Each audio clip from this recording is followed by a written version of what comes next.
At 3:30, we got Michigan, who's 5-4, traveling to number 8 Indiana, who's 9-0. Indiana favored by 14.5 points on CBS. Davis Warren has gone 73 of 112, thrown for 731 yards, 5 touchdowns, 6 interceptions.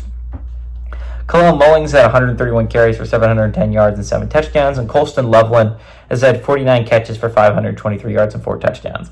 Curtis Rourke has gone 154 of 210, thrown for 2,204 yards, 19 touchdowns, 3 interceptions. Justice Ellison has had 111 carries for 669 yards and 9 touchdowns. And Elijah Surratt has had 37 catches for 649 yards and 5 touchdowns. Michigan is 62-10 against Indiana all time. Lost 3 games against Michigan from 2021 to 2023. And Indiana has won one game since 1988 in this series. Michigan has dominated them. It has not been close. And so here we sit. Indiana is playing in a really important game, arguably the most important game they're going to play in all year.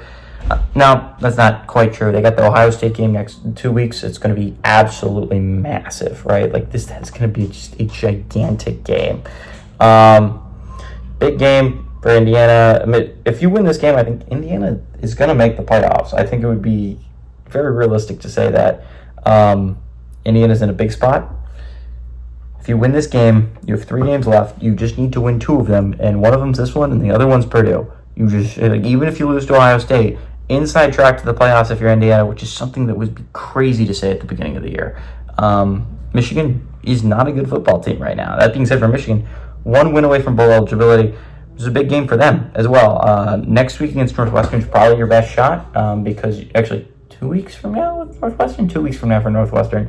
You probably have 3 games left. One of them this one, another one's Ohio State. You got to win the Northwestern one, realistically speaking, for a shot to the playoffs. I like Indiana here. I picked against Indiana a couple times earlier in the year. It really bit me in the butt. So I'm not going to go against those Hoosiers until they play the Buckeyes. I like Indiana to win, and not only win, I like them to destroy Michigan on home field. Give me Indiana to win and cover at home.